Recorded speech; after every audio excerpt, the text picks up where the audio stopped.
বিসমিল্লাহির রহমানির রহিম। প্রিয় দর্শক, দীর্ঘ লম্বা বিরতির পর আজ একটি ঘটনাকে কেন্দ্র করে নতুন আরেকটি ভিডিও শুরু করতে যাচ্ছি।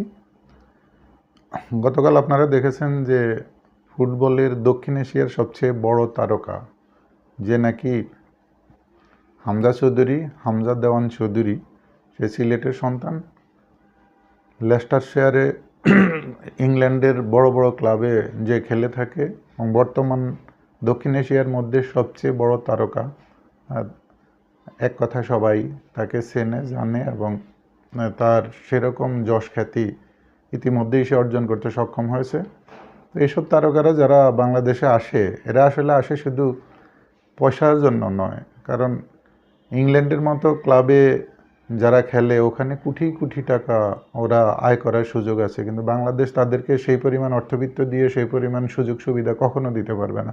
একমাত্র দেশের প্রতি তাদের যে আন্তরিকতা, দেশের প্রতি তাদের যে নারীর টান রয়েছে, এই দেশকে তারা যে ভালোবাসে এবং দেশের মানুষকে তারা যে পছন্দ করে, তাদের নিজের জন্মভূমিকে, জন্মস্থানকে তারা যে প্রাধান্য দেয়, গুরুত্ব দেয়, সেই গুরুত্ব দিয়েই তারা বাংলাদেশের প্রতি তাদের কিছুটা হলেও তাদের যে দায়িত্ব পালন করা এবং তাদের যে ঋণ, এদেশে যে জন্মেছে তারা তাদের সেই কিছুটা হলেও ঋণ শোধ করার চেষ্টা করে, কিন্তু অর্থবিত্তের হাতছানিতে নয়, অথবা কোনো সুযোগ সুবিধা এখান থেকে বড় ধরনের কিছু অর্জন করতে পারবে, তাদেরকে সেই পরিমাণ সম্মানী, সেই পরিমাণ অর্থ, টাকা পয়সা কিংবা অন্য সুযোগ সুবিধা দিতে পারবে, এরকম কোনো কিছুর লোভেই বাংলাদেশে বিদেশি কোনো প্লেয়ার বাংলাদেশে খেলতে আসে না। বিদেশি মিন্স বাংলাদেশ যে জন্মসূত্রে যারা বাংলাদেশি কিন্তু খেলছে বর্তমানে পৃথিবীর নামকরা বিভিন্ন ক্লাবে, বিভিন্ন লিগে খেলছে যারা, তারা অত্যন্ত নামকরা প্লেয়ার, তারাই বাংলাদেশের জাতীয় দলে এখন খেলার জন্য আগ্রহ প্রকাশ করে। শুধু দেশকে ভালোবাসে, দেশের মানুষকে ভালোবেসে তারা এ দেশকে সার্ভিস দিতে চাচ্ছে। কারণ বিভিন্ন দেশেই এই ধরনের সিস্টেম আছে, যেমন ফ্রান্সের অনেক ফুটবলারই দেশের বিভিন্ন দেশ থেকে তাদের জাতীয় দলে এসে খেলে, হয়তো ওই দেশের বংশোদ্ভূত, তারা জন্মসূত্রে ওই দেশে, কিন্তু যে কোনো সময় তারা বিভিন্ন ক্লাবে খেলার পরও জাতীয় দলে যখন প্রয়োজন হয় তারা ঠিকই দেশের জন্য খেলে, যেটি আমরা সবসময় দেখে থাকি। তো এই ক্ষেত্রে আরেকটি সমস্যা হয়েছে যে ফাহমিদুল নামে আরেকজন ইতালিয়ান চতুর্থ শ্রেণীর ক্লাবে খেলা একজন প্লেয়ার, 18 বছর বয়সের, যাকে বাংলাদেশ কোচ বর্তমান যে আছে হেভিয়ার ক্যাবেরার, সে তাকে ইটালিতে গিয়ে তার সাথে কথাবার্তা বলে তাকে বাংলাদেশে এনেছিল। বাংলাদেশের জাতীয় দলে খেলার জন্য প্রস্তুতি ম্যাচে সে হ্যাটট্রিকও করেছিল এবং তার খেলা মানও অত্যন্ত ভালো, অত্যন্ত প্রশংসনীয়, এবং সে ইতিমধ্যেই তার প্রশিক্ষণে সে প্রমাণ রেখেছে, সে স্বাক্ষর রেখেছে।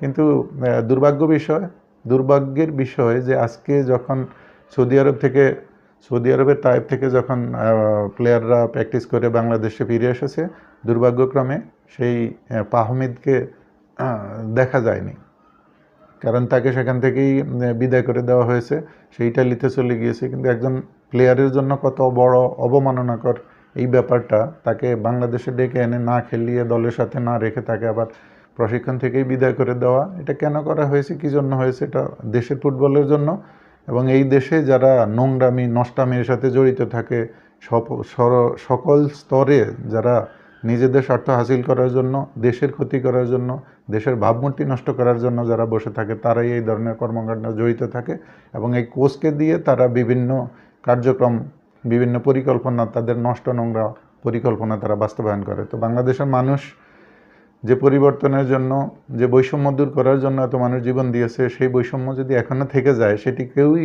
মানবে না, এবং আমরা প্রয়োজনে সবাই মিলে এই বৈষম্যের বিরুদ্ধে, এই ধরনের জালিয়াতির বিরুদ্ধে আমরাও রাস্তা নামব। এবং যে ফাহমিদুলকে এই বাংলাদেশ দলে খেলানোর কথা, তাকে না খেলিয়ে কেন বিদায় করে দেওয়া হয়েছে, এটি অত্যন্ত জঘন্য, দেশের মানুষের, ফুটবল প্রেমীদের অন্তরে অত্যন্ত আঘাত দিয়েছে। 80-র দশকে এমনকি 90 সাল পর্যন্ত বাংলাদেশের অর্জন অনেক উচ্চ পর্যায়ে ছিল।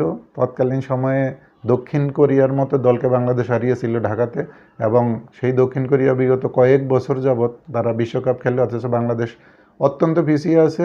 যে পিছিয়ে থাকার কারণে বাংলাদেশের ফুটবল প্রায় মৃত বললেই ধরে নেওয়া হচ্ছে। ফুটবল 90 মিনিটের খেলা, এই 90 মিনিটে ফুটবল মানুষের মধ্যে যে ধরনের আনন্দ দিতে পারে, যে ধরনের মানুষের যে অ্যাট্রাকশন সৃষ্টি করতে পারে, সেটি আসলে অন্য কোনো খেলা সম্ভব না। ক্রিকেট দীর্ঘ লম্বা সময়ের খেলা, কয়েক ঘন্টার খেলা, কিন্তু মানুষ ওই যে দুধের স্বাদ ঘোলে মেটানোর মতো যেরকম, সেটি যেরকম মানুষ ফুটবলের দুরবস্থার কারণে মানুষ আসলে ক্রিকেটের দিকে ঝুঁকেছে এবং ক্রিকেটকে পছন্দ করেছে, কারণ কোনো উপলক্ষে তো মানুষকে সময় কাটাতে হবে, সেই জন্য মানুষ আসলে ক্রিকেটকে পছন্দ করেছে। তবে ক্রিকেটকে অপছন্দ করবে এটা নয়, যে কোনো খেলাকেই পছন্দ করা যায়, তবে অল্প সময়ের মধ্যে অনেক বেশি আনন্দদায়ক এবং অনেক বেশি আকর্ষণীয় খেলা এখনও সারা পৃথিবীতে ফুটবল, এমনকি বাংলাদেশেও। তো ফুটবলকে ধ্বংস করে দেওয়া হয়েছে সেই স্থান থেকে, যেখানে বাংলাদেশের কাছে যারা পরাজিত হতো 80-র দশকে, 90-র দশকে, এখন তারা বিশ্বকাপ খেলে আর বিগত 20 বছর 25 বছর আগ থেকে, অথচ বাংলাদেশ সেই তলানিতেই পড়ে আছে। এই ধরনের গুণী ব্যক্তি যারা, গুণী খেলোয়াড় যারা, যারা দেশের জন্য, শুধু দেশের মানুষকে ভালোবেসে দেশকে কিছু দেওয়ার উদ্দেশ্যে বিদেশ থেকে এসে অন্যান্য দেশের সুযোগ সুবিধা, রাজকীয় অবস্থা থেকে দেশে এসে তারা এই খেলতে চায়, অথচ তাদেরকে ডেকে এনে এইভাবে অপমান করে তাড়িয়ে দিলে ভবিষ্যতে আর কোনো প্লেয়ারই বাংলাদেশে এসে খেলতে চাইবে না। সুতরাং হামজা দেওয়ান চৌধুরী যেভাবে আমরা স্বাগত জানিয়েছে, যেভাবে তাকে সম্মান করে দেশের মানুষ, যেভাবে কোটি কোটি মানুষ তাকে ভালোবাসে, তেমনি ফাহমিদুলকেও কেন এখান থেকে বিদায় করে দেওয়া হলো সেটি পূর্ণাঙ্গ তদন্ত করে যারা যারা জড়িত তাদের বিরুদ্ধে শাস্তিমূলক ব্যবস্থা নেওয়া হোক, এবং ফাহমিদুলকে অতি সত্বর দেশে ফিরিয়ে এনে আগামী ইন্ডিয়ানার সাথে 25 তারিখে যে ম্যাচ, সেই ম্যাচে তাকে অবশ্যই খেলানো হোক। এটাই দেশবাসীর চাওয়া, এই দেশবাসীর দাবি, এবং এই ধরনের কোনো রকম নোংরামি, কোনো রকমের জালিয়াতি দেশের মানুষ কোনোভাবেই বরদাস্ত করবে না, এবং সাধারণ মানুষ এর বিরুদ্ধে ফুঁসে উঠবে, এবং মানুষ সর্বত্র সর্বশক্তি দিয়ে তা প্রতিহত করবে। সুতরাং সবাইকে সজাগ থেকে সেই অনুপাতে কাজ করার জন্যই আমরা পরামর্শ দেব। আল্লাহ হাফেজ। ভিডিওটি ভালো লাগলে সাবস্ক্রাইব করুন, শেয়ার, কমেন্ট করুন। আল্লাহ হাফেজ।